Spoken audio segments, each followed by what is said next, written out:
오늘 같이 보실 하나님 말씀은 마태복음 17장 18절로 20절까지의 말씀입니다. 한 절씩 교독하겠습니다. 이에 예수께서 꾸짖으시니 귀신이 나가고 아이가 그때부터 나으니라. 이때에 제자들이 조용히 예수께 나와 이르되 우리는 어찌하여 쫓아내지 못하였나이까. 이르시되 너희 믿음이 작은 까닭이니라. 진실로 너희에게 이르노니 만일 너희에게 믿음이 겨자씨 한 알만큼만 있어도 이 산을 명하여 여기서 저기로 옮겨지라 하면 옮겨질 것이요 또 너희가 못할 것이 없으리라. 최근에 계속해서 예수님께서 이 땅에 오셔서 몸과 삶으로 보여주신 모범에 대해서 살펴보고 있습니다. 그런데 요즘 현대의 기준으로 볼 때 예수님께서 하신 일들 중에 또 예수님의 행동 중에 좀 특이하게 보이는 것이 있을 수 있습니다. 그것은 예수님께서 아주 빈번하게 귀신을 쫓아낸다 하는 것입니다. 예수님의 사역을 말할 때 복음을 전파하시는 것과 함께 병자를 고치는 것들을 많이 말을 하는데 병자를 고치면서 또 빠지지 않는 것이 귀신을 쫓아내었다 하는 것입니다. 마태복음 8장 16절 말씀 보면 저문매 사람들이 귀신 들린 자들을 많이 데리고 예수께 오거늘 예수께서 말씀으로 귀신들을 쫓아내시고 병든 자들을 고치시니라고 말을 하는 것입니다. 이렇게 병자를 고치는 것과 함께 많은 사람들이 귀신 들린 사람들을 예수님께 데려오고 그래서 예수님은 그 귀신 들린 자들을 또 많이 고쳤다 하는 것입니다. 여기서 한 가지 생각할 수 있는 것은 예수님 당시에는 왜 그렇게 귀신 들린 자들이 많았는가 하는 것입니다. 예수님 시대에는 귀신에 대한 믿음과 귀신 들림에 대한 생각이 그 지역에 많이 퍼져 있었다고 합니다. 그래서 귀신이 들리면 신체적으로 또는 정신적인 질병을 일으킬 수 있고 귀신을 쫓아내면 그런 고통으로부터 치료될 수 있다는 그런 생각들이 당시 그 사회에 많이 있었다는 것입니다. 그래서 어떤 사람들이 고통을 당하고 있거나 아픔을 느낄 때 또 괴로움을 당할 때 그것이 귀신 들린 것이라고 생각하는 경향이 당시 사람들에게 있었다는 것입니다. 마치 현대에도 문명이 발전하지 못한 그런 지역에 가보면 머리가 아프거나 병들었을 때 의사가 아니라 무당에게 찾아가서 구슬하고 또 주문을 외우고 하는 것으로 치료하려고 하는 모습들이 있는 것과 비슷한 부분이 있다는 것입니다. 그런데 물론 그런 경향이 조금 있을 수는 있지만 성경에서는 귀신 들린 것과 또 다른 병에 걸린 것을 분명하게 구분하고 있습니다. 마태복음 4장 24절 말씀 보면 그의 소문이 온 수리아에 퍼진지라. 사람들이 모든 앓는 자, 각종 병에 걸려서 고통당하는 자, 귀신 들린 자, 간질하는 자, 중풍병자들을 데리고 오니 그들을 고치시더라 라고 말씀하고 있습니다. 예수님 당시에 사람들이 병에 걸린 것과 귀신 들린 것을 분명히 구분했다는 것입니다. 그것이 얼마나 정확했는지는 알 수 없지만 당시에 사람들이 병에 걸린 것, 귀신 들린 것을 구분하고 또 간질병과도 구분했다는 것입니다.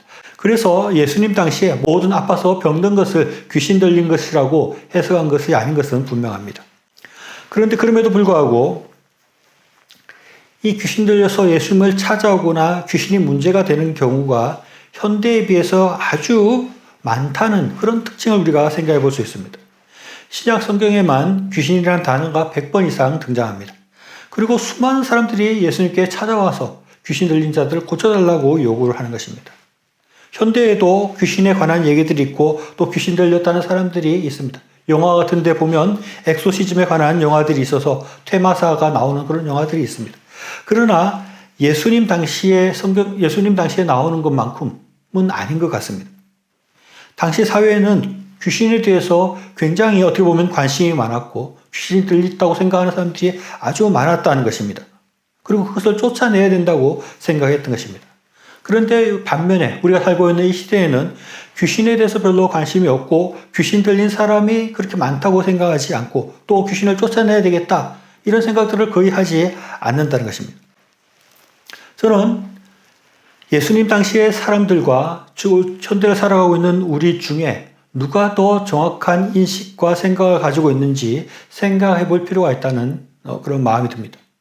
혹시 당시 사람들이 과도하게 귀신에 대해서 생각하거나 많은 사람이 귀신 들렸다고 생각하는 것이 아니라 오히려 현대 사람들이 실제로 귀신 들린 사람들이 있고 귀신이 있는데도 불구하고 그것에 대해서 생각하지 않거나 귀신 들린 사람에 대해서 전혀 인식하지 못하는 것이 아닌가 하는 생각을 우리가 해볼 필요가 있다는 것입니다.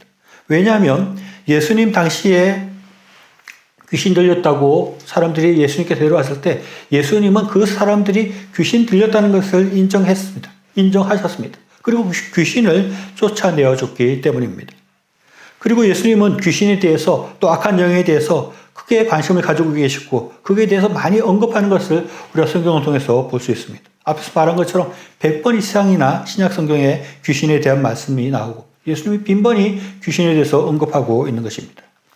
이것은 예수님께서 우리에게 보여주신 모범이라고 할 수 있습니다. 예수님께서는 귀신을 중요하게 생각하고 계셨고 또 귀신에 대해서 인식하고 계셨고 또 귀신에 대해서 많은 교훈들을 우리에게 주고 있다는 것을 우리가 생각해야 하는 것입니다. 한때 우리나라에서 귀신이나 악한 영에 대해서 너무 강조하는 잘못된 신앙의 모습들이 유행한 적이 있습니다. 물론 아직도 그런 사람들이 있습니다. 그런 사람들은 모든 것을 귀신으로 해석을 하는 것입니다. 육체적 고통이 있을 때 병원을 가야 되는 것이 아니라 열심히 기도해서 귀신을 쫓아내면 된다고 이렇게 생각하는 사람들이 있는 것입니다. 그래서 그런 사람들은 뭐 감기 귀신이고 이혼 귀신이고 당뇨 귀신이고 무슨 사고 귀신이고 이런 식으로 모든 세상에 일어나는 일들 또 고통과 병을 귀신으로 해석하려고 하는 사람들인 것입니다. 그래서 어떤 부부가 어린아이가 아파가지고 배가 이렇게 부를 정도로 복수가 차가지고 있는데 병원에 데려가지 않고 우리가 기도하면 낫는다고 계속 기도하고 있다가 그것이 사회적으로 아주 큰 문제가 된 적도 있습니다. 이렇게 귀신에 대해서 너무 집중을 하고 모든 것을 귀신으로 이렇게 해석하려고 하는 것은 아주 잘못된 신학이고 그런 신앙은 잘못된 것이라고 할 수 있습니다. 그래서 그렇게 귀신을 너무 강조하는 그런 사람들을 우리 전통적인 기독교에서는 이단이라고 취급하고 사이비 종교로 취급을 합니다. 그런데 문제는 그 반대편에서 이 귀신에 대해서 너무 생각하지 않고 모든 귀신에 대한 그런 것들을 무시하고 간과하고 전혀 중요한 문제로 생각하지 않는 것도 큰 문제고 잘못된 신앙의 모습일 수 있다는 것입니다. 귀신론을 주장하는 이단들이 생기고 그런 활동이 많다는 것은 기독교 신앙에서 귀신에 대해서 너무 생각하지 않고 전혀 그것을 취급하지 않으려는 것에 대한 반동으로 그런 것들이 나타난다고 할 수 있습니다.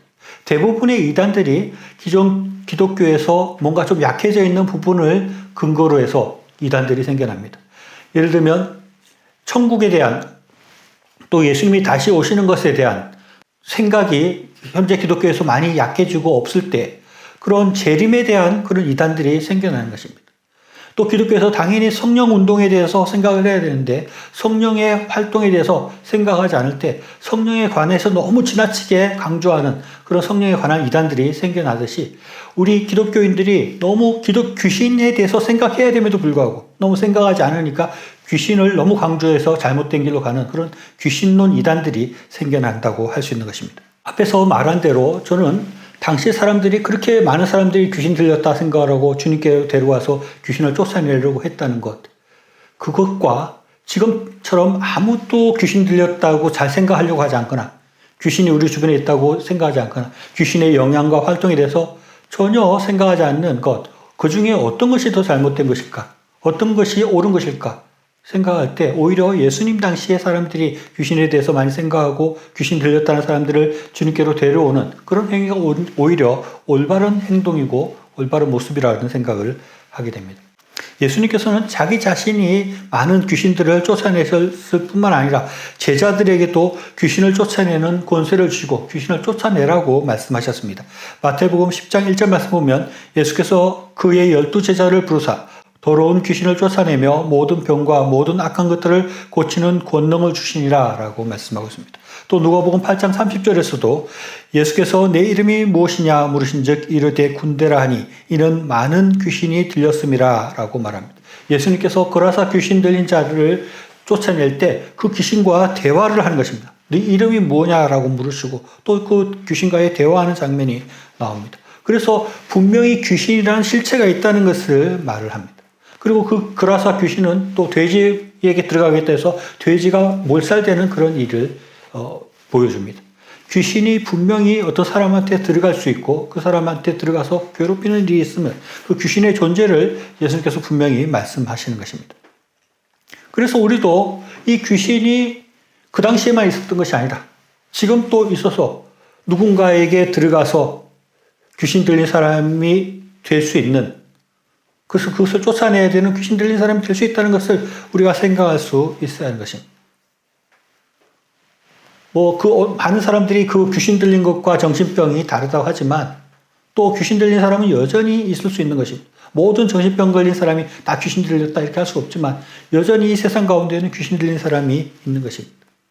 그래서 우리가 누군가는 귀신 들렸을 수도 있다는 생각을 해야 하는 것입니다. 그렇다고 해서 아무나 보고 너 보니까 좀 귀신 들린 것 같아. 귀신 쫓아내야 되겠어. 이렇게 하는 것도 문제지만 우리가 하나님의 주시는 지혜를 따라서 어떤 것이 귀신 들린 것인지를 분명히 볼 수 있어야 되는 것입니다. 그리고 예수님께서 우리에게 귀신을 쫓아낼 수 있는 권능을 주셨기 때문에 우리도 귀신을 쫓아낼 수 있어야 됩니다. 또 아무한테나 붙들고 귀신 쫓아낸다고 귀신아 나가라 그러고 귀신이랑 물러가라 이렇게 하고 귀신 쫓아내는 기도를 한다는 그것도 잘못된 것이지만 하나님께서 우리에게 영감을 주시고 하나님께서 함께 하실 때 우리가 귀신을 쫓아낼 수 있다는 생각이 들고 분명히 귀신 들린 사람을 우리가 본다면 또 하나님께서 나에게 귀신을 쫓아내라고 명령하시는지를 살펴보고 귀신을 쫓아낼 수 있는 그런 일도 우리가 할 수 있어야 하는 것입니다. 또 예수님은 다른 사람 속에서 활동하고 있는 귀신에 대해서도 말씀하시고 그런 귀신을 물리치고 쫓아내라고 말씀하십니다. 마가복음 8장 33절 말씀 보면 예수께서 돌이키시사 제자들을 보시며 베드로를 꾸짖어 이르시되 사탄아 내 뒤로 물러가라. 내가 하나님의 일을 생각하지 아니하고 도리어 사람의 일을 생각하는도다라고 말씀하고 있습니다. 예수님께서 십자가를 지으시라고 말을 하니까 베드로가 그것을 그리 하지 마옵소서라고 이렇게 말리는 것입니다. 그때 예수님께서는 베드로 안에 사탄이 있음을 알고 사탄아 물러가라라고 이렇게 말씀하시는 것입니다. 또 누가복음 22장 3절 말씀 보면 12 중에 하나인 가로신이라 부르는 유다에게 사탄이 들어가니라고 말씀하고 있습니다. 사탄이 유다에게 들어가서 유다가 예수님을 은삼십에 팔게 되는 일을 했다는 것입니다.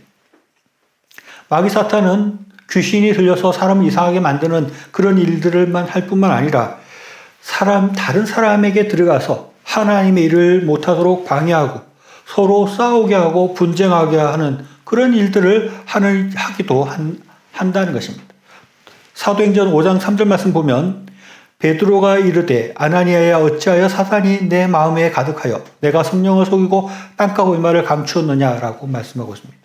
예수님 당시뿐만 아니라 예수님 돌아가시고 난 뒤에도 계속해서 이 사탄은 활동을 하는 것입니다. 계속해서 사람 마음에 들어가서 하나님을 제대로 섬기지 못하게 하고 악한 일을 하게 하고 속이는 일을 하게 하고 분쟁하게 하는 일을 하는 것입니다. 우리도 예수님처럼 이 사탄이 우리 주변에서 다른 사람들을 통해서 나를 유혹하고 또 나를 넘어뜨리려 하는 그 사탄의 계기가 있음을 우리가 분별하고 그 사탄을 물리쳐야 합니다.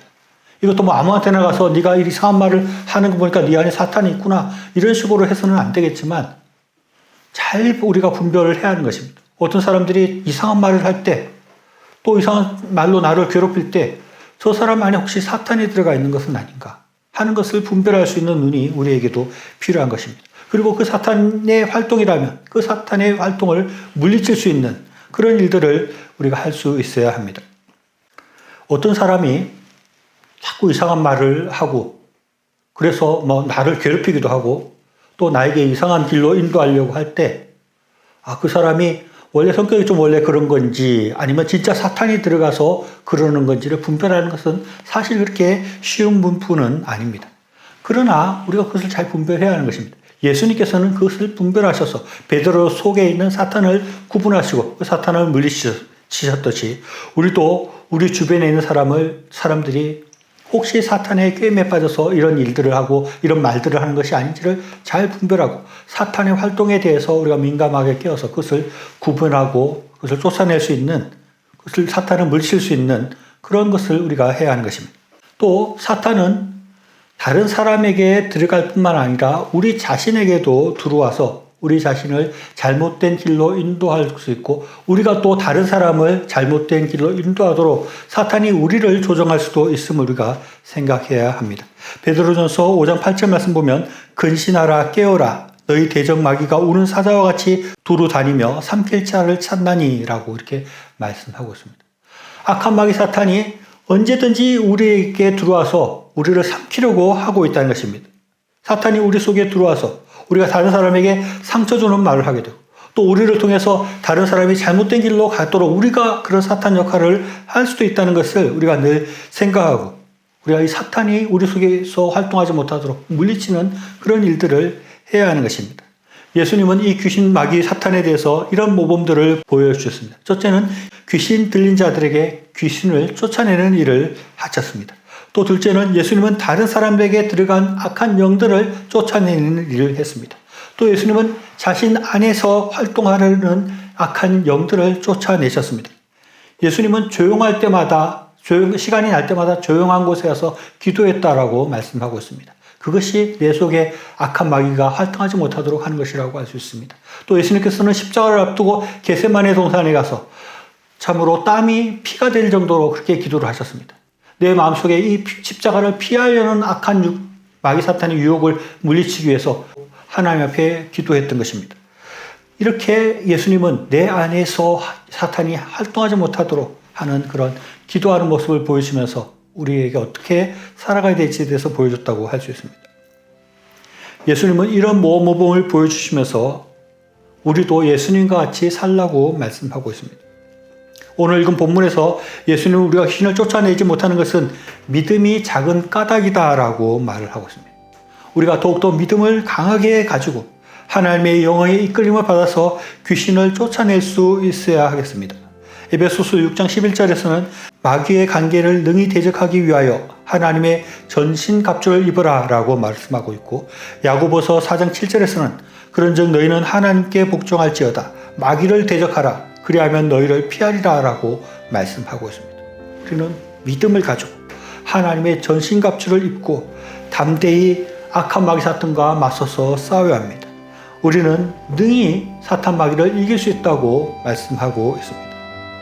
우리 안과 밖에서 우리를 삼키려고 달려드는 악한 영들의 공격을 물리치고 승리할 수 있는 저와 여러분이 되시기를 바랍니다.